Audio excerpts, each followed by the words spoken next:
Shonen manga and anime is on fire right now. Back in the 90s, we had Dragon Ball. And then fast forward a few years and we had the big three, Naruto, Bleach, and One Piece. And now we have this whole host of gory and bloody and scary and violent and exciting and thrilling shonen manga and anime. Most of the great shonen manga right now is slowly being turned into great anime. I've already made a video on the manga of Tatsuki Fujimoto, Fire Punch and Chainsaw Man. Chainsaw Man will soon be an anime. We've already got anime adaptations of incredible modern manga like The Promised Neverland, My Hero Academia, Jujutsu Kaisen, Demon Slayer Kimetsu no Yaiba. Soon we'll have Chainsaw Man, and we will also soon have an anime adaptation of Hell's Paradise, Jigokuraku. Anime adaptation or not, if you're a manga fan, if you love shonen manga, if you love historical manga, if you love historical fiction, you need to start reading Hell's Paradise Jigokuraku. So I've already mentioned Tatsuki Fujimoto and the fact that I've done a video on him. Tatsuki Fujimoto is a big name in manga right now. While he was working on Fire Punch, he had an assistant by the name of Yuji Kaku. And Yuji Kaku is now a fully fledged mangaka in his own right, and Hell's Paradise may just be the most exciting modern shonen manga right now. At the time of recording, I've read 2 volumes of Hell's Paradise, and I am desperately trying to get my hands on volume 3, but it is sold out in every bookshop and online retailer in the United Kingdom, which I guess is a good sign. So what's it about? When I was younger, something that I really wanted, but I didn't know how to find it or if it existed, was more historical manga and anime, stuff with swords, stuff with ninja and samurai. And now we have that. We have things like Demon Slayer, Kimetsu no Yaiba. That series has scratched that itch of historical shonen manga. It's exactly what I wanted. But this, Hell's Paradise Jigokuraku, manages to scratch that itch in an even better way. One, because the art is actually better. Yuji Kaku is an incredible artist, and I'll talk more about that in a bit, but also because this is a more adult, visceral, bloody, gory, and terrifying manga, and I like that kind of thing. Hell's Paradise Jigokuraku tells the story of Gabimaru. Gabimaru is a very skilled, deadly, and cold killer. Known as Gabimaru the Hollow, he is part of the Iwagakure ninja clan. And at the beginning of the story, Gabimaru has his head on the executioner's block. And the first chapter begins in a pretty humorous way that establishes just how difficult Gabimaru is to kill. A group of executioners are trying lots of different horrible and I think historically accurate ways of killing him. And nothing works. Gabimaru cannot be killed. His body is too strong, his skin is too thick, his bones are too tough because of his ninja training and the fact that he is such a deadly assassin. And so, in comes a professional executioner. That professional executioner is a woman called Sagiri. Sagiri comes from a group, a family, a clan of samurai executioners called the Yamada Asaemon. And Sagiri Yamada Asaemon is here to execute Gabimaru.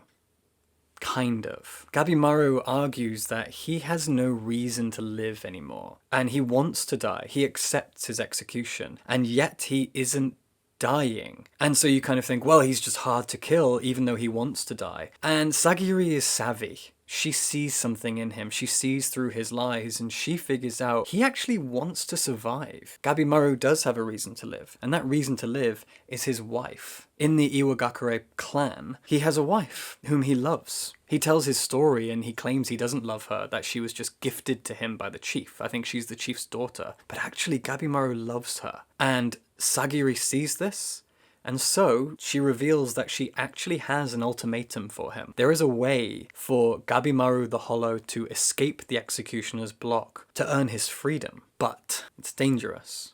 And so Gabimaru is really the perfect guy for the job. This is where the story really begins, the real story of Hell's Paradise. Everything I've told you is just chapter 1, and the first volume covers, I think, 7 or 8 chapters. Once you get through chapter 1, the real story begins, and the real story involves a journey to an island. The shogun has gathered a group of deadly criminals, all of whom are on death's row. They are all murderous, violent psychopaths. They all have different backstories, and they're all interesting, exciting people, well-designed, well-established characters, at least as the story goes on. And each of them is paired with an executioner from the Yamada Asaemon clan, one of them being Sagiri's father. When Sagiri and Gabimaru arrive, they are a part of this group of hardened, deadly criminals and their executioners. And in these pairs of criminal executioner, they go to this island. And this island supposedly is a paradise. And on this paradise island is the elixir of life, which is what the Shogun is after. However, this island is full of demonic, monstrous creatures. Everyone who has so far gone to this island has not come back. And the few that have come back monstrously transformed with flowers and branches growing out of their bodies. They sort of look like those clicker monsters from the Last of Us games. So what's the deal? What's the deal with this island, this titular Hell's Paradise, this place that should be a paradise, but is in fact hell?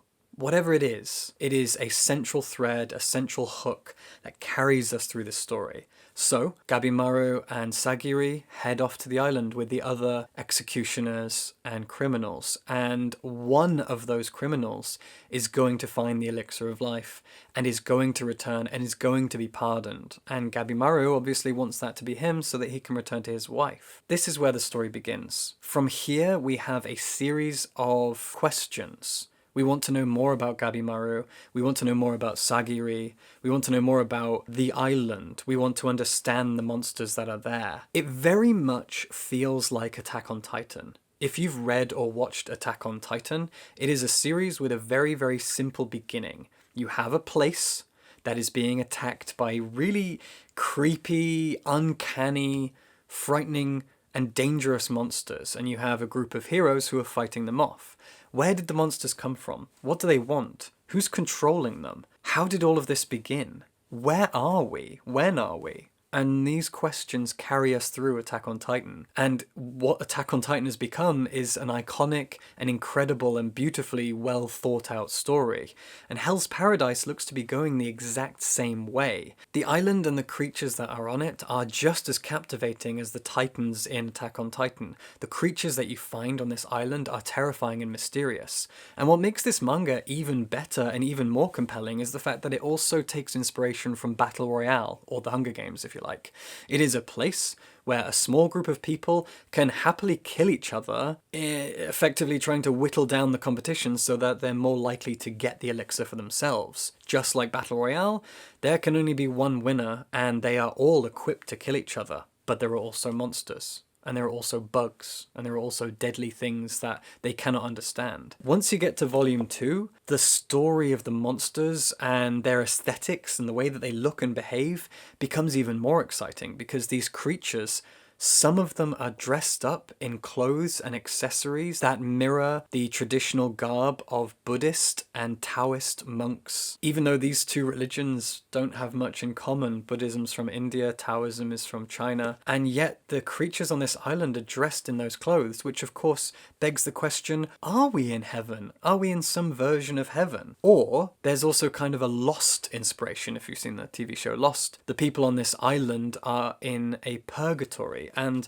the people in Hell's Paradise start to wonder, are we in purgatory? Are we in hell? Are we being punished? What's with all the religious iconography? What's with the monsters? Where did they come from? Why are they here? Questions and questions, and we want answers, and the questions carry us through the story. More than the questions and the plot and the central conceit of Hell's Paradise Jigokuraku, what really carries this manga series is its protagonists, especially Gabimaru and Sagiri. These two characters are so exciting and compelling and enjoyable to follow. Yuji Kaku has set up a very specific starting point for each of these characters. We have a backstory, we know both of their childhoods, we know their fears, we know their skill sets, more or less, but they have so much room to grow, partly because Gabimaru has a wife. He has a wife who he's dedicated to, he loves, and he wants to return to. And that automatically removes the romantic and sexual aspects of the relationship between Gabimaru and Sagiri. This is not a romantic story. This is a platonic friendship. This is them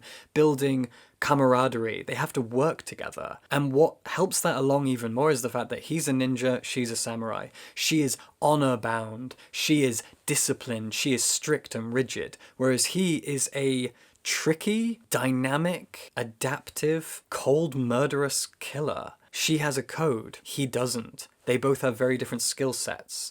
They both come from very different places, physically, geographically, but also ethically and morally and politically. And yet, they are bound together on this journey, on this path of survival. They must survive together. They must fight together. They must learn to work together. And they are infinitely fascinating people, individually and as a pair. In fact, Sagiri is a wonderful character. Yuji Kaku has done a really, really good job of writing a dynamic and interesting female protagonist, which a lot of male mangaka are not particularly good at doing. The only downside is there is fan service. We see her naked and we don't need to, but that's what manga does and it's always annoying. Fortunately, to counterbalance that, we have a genuinely well-written character.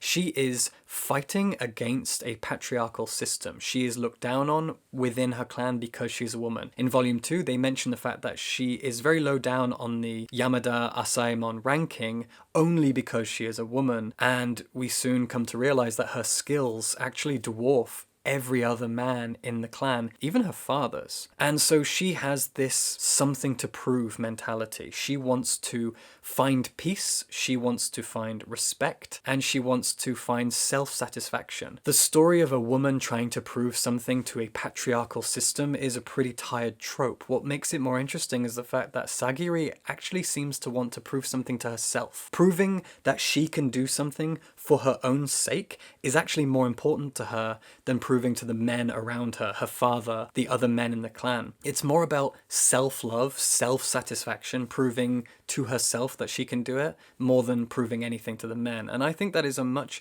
healthier and more interesting story, and it was hugely refreshing to see that kind of a take. So right now, Sagiri is the most interesting character, and I cannot wait to see where her story goes. I am so invested in her character arc. So you've got a world that is so physically exciting. The monsters, the island, the place itself, the questions that we're asking about what it is, where it is, why it is all pretty exciting. And the action that we see, you know, ninja, samurai, killers, executioners, this is exciting action. What really carries it are these characters, Sagiri most of all.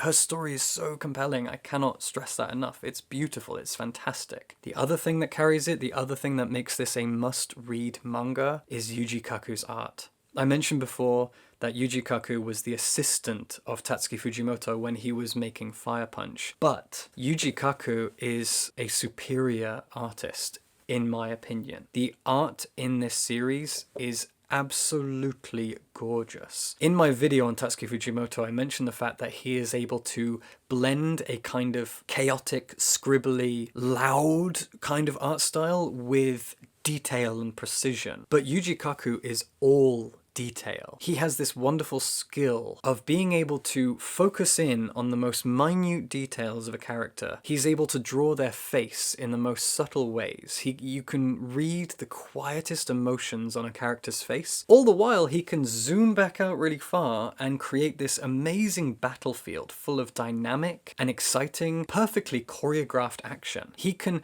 direct an action scene with his pen. He can draw the quietness and the somber subtleties out of a character's face. He can do both of these things so beautifully and so well. The detail is fantastic. And I think he knows this, because at the end of every chapter, there is a fashion show where he draws a character and he kind of goes through their garb, and you get to learn different words for ninja weapons and samurai traditional garments. And he then gives them a rating out of 3, how good their fashion is, how interesting it is. And he's snarky about it. He's designed these characters. He's designed everything about them. They're his creations, and yet he's passing judgment on them, and it's a lot of fun. But it definitely shows that he's aware of how good his design is, how good his imagination is, his plotting, his planning, and his character writing, even down to their aesthetics and what those aesthetics say about them as people, their background, where they come from, how they behave, how they see themselves, how they see other people. It's all there in their clothes. He's a perfect costume designer,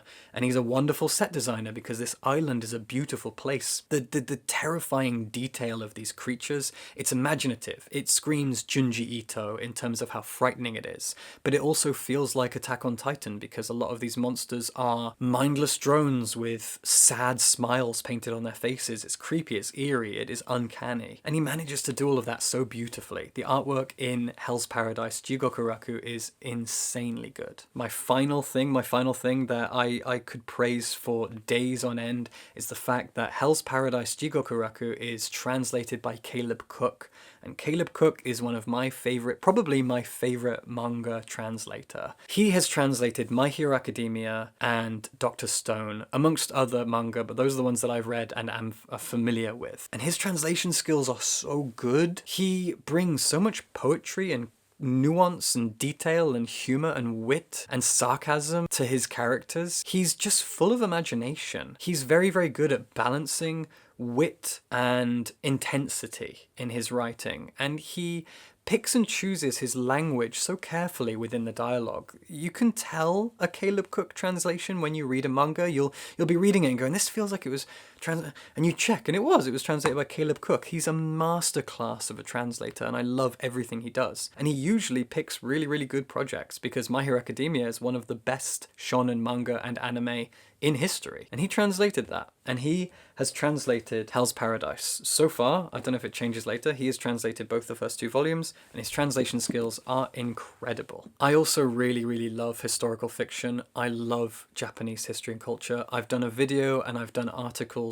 on books about Japanese culture, and I love researching and reading about Japanese history and culture and food and fashion, etc. And Hell's Paradise Jigokuraku scratches that itch as well. As I mentioned, the character design teaches you things about traditional Japanese fashion, samurai and ninja garb, the weapons that they used, the equipment that they had, the accessories that they wore, the way that they wore their hair, etc, etc. Obviously this is fiction, and it is shonen manga, so take it all with a pinch of salt, but it introduces specific words that were used, and that's absolutely fascinating to me. There are also specific historical features. There is a reference to the 47 Ronin. There are references to specific parts of Shinto folklore and Buddhist folklore. And this is set during the Edo period, so there are historical details there that are brilliant. And at the end of every volume of the manga, you get a series of notes. I don't know if they were originally written by Yuji Kaku or if they were written by Caleb Cook. Either way, you have a list of little details about the history, the lore, the details of the manga that really bring it to life. A great example is explaining the title. Jigokuraku is a portmanteau in Japanese of the words for hell and heaven in Japanese. Jigoku is hell, and Gokuraku is heaven. Jigokuraku. Great. I wondered that from the beginning, why that was in the title. Well, there you go, that's it. It's a clever portmanteau of heaven and hell because we are in this hell's paradise of a place. These details are what sell this. They are what bring it to life and give it such texture and warmth and excitement. On top of the art, on top of the wonderful characters. Right now, this is by far my favorite manga I'm currently reading. I love it to pieces. I cannot wait to read more of this.